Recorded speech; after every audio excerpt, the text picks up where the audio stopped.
Hello viewers, আসসালামু আলাইকুম। আশা করি সবাই সুস্থ আছেন, ভালো আছেন। আজকে আমি তৈরি করে দেখাবো শুকনো সিমের বিচির তরকারি।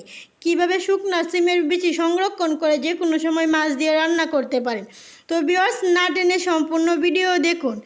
আমি আজকে এখানে 2 রকম শুকনো সিমের বিচি নিয়ে নিলাম। এটা অনেক শুকনো, এটা রোদ্রে শুকিয়ে একদম সারা বছর সংরক্ষণ করা যায়। তো এটাকে আমি সারা রাত ভিজিয়ে রাখার পর দেখে দিয়েছি এটা ফুলে অনেকটাই ডবল হয়ে গেছে। দেখতে পাচ্ছেন সিমের বিচিগুলো ফুলে অনেকটা ডবল হয়ে গেছে। আর এখানে 2 রকমের সিমের বিচি আছে। তো এগুলাকে এখন আমি ভালো করে পরিষ্কার করে এগুলোকে আমি এখন বেছে নেব।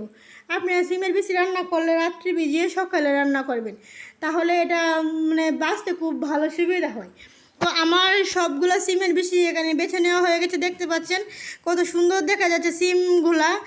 আপনারা বাসায় অবশ্যই একবার হলে এভাবে ট্রাই করবেন। সিমের বিচি দিয়ে এই অসাধারণ রান্না যে একবার খাই বারবার খেতে মন চায়। তো চলে যাবো এখন রান্না করতে। কড়াই দিয়ে দিলাম তেল এবং 2টা পেঁয়াজ কুচি, এটাকে গোল্ডেন কালার করে ভেজে নেওয়া হয়ে গেছে। এখন আমি মশলাটা ভালো করে কষিয়ে নেব। এখানে লাগবে 1 চামচ ধনিয়া গুঁড়া, 1 চামচ হলুদ গুঁড়া, 2 চামচ মরিচের গুঁড়া, দিয়ে দিব এখন স্বাদ মতো লবণটা আপনারা আপনাদের পছন্দ মতো দিবেন। এখন মশলাটাকে ভালো করে কষিয়ে নেব। কষিয়ে নেওয়া হয়ে গেলে আমি আরও অল্প একটু পানি দিয়ে দিব। এখানে লাগবে 1/2 চামচ জিরা গুঁড়া। এগুলোকে দিয়ে এখন আমি ভালো করে মশলাটা কষিয়ে নেব, তেলটা যতক্ষণ পর্যন্ত উপরে বেশি না আসছে।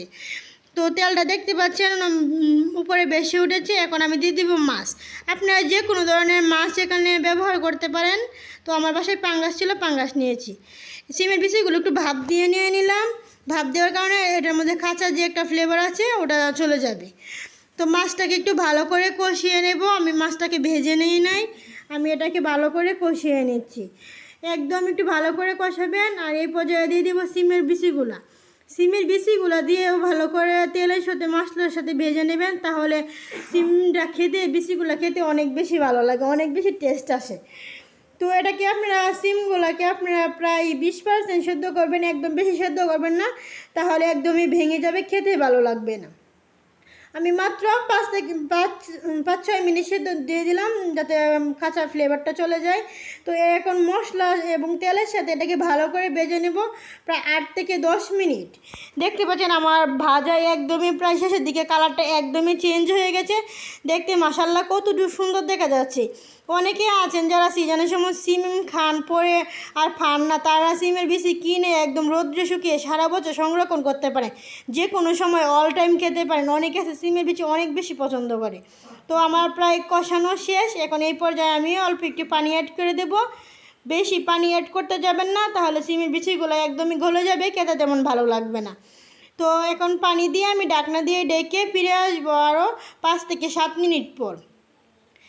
এখন আমি এর মধ্যে দিয়ে দিলাম আরও 4টা কাঁচামরিচ ফালি দিয়ে আমি আরও 2 মিনিট রান্না করে নেব। অতিরিক্ত রান্না করবেন না, সিমের বিচিটা হালকা একটু শক্ত শক্ত থাকলে খেতে অনেকটাই বেশি ভালো লাগে। তো আমার সিমের বিচিগুলো সিদ্ধ হয়ে গেছে। এখন আমি জালটা অফ করে আপনাদের সামনে দেখিয়ে দিব। দেখতে পাচ্ছেন মাশাআল্লাহ কত সুন্দর দেখা যাচ্ছে এই তরকারিটা। অবশ্যই কমেন্ট করে জানাবেন কাদের কাছে এই রেসিপিটা ভালো লাগলো। আপনারা পাঙ্গাস মাছ ছাড়া অন্য যে কোনো বড় মাছ, ছোটো মাছ দিয়ে করতে পারেন। আমার বাসায় পাঙ্গাস ছিল, তো আমি পাঙ্গাস দিয়ে করলাম। তো ভিউয়ার্স, আজকের মতো এখানেই বিদায় নিচ্ছি। সুস্থ থাকবেন, ভালো থাকবেন। দেখা হবে অন্য কোনো পরবর্তীতে ভিডিও নিয়ে। ততক্ষণ আপনারা সবাই সুস্থ থাকুন, ভালো থাকুন। আল্লাহ হাফেজ, আসসালামু আলাইকুম।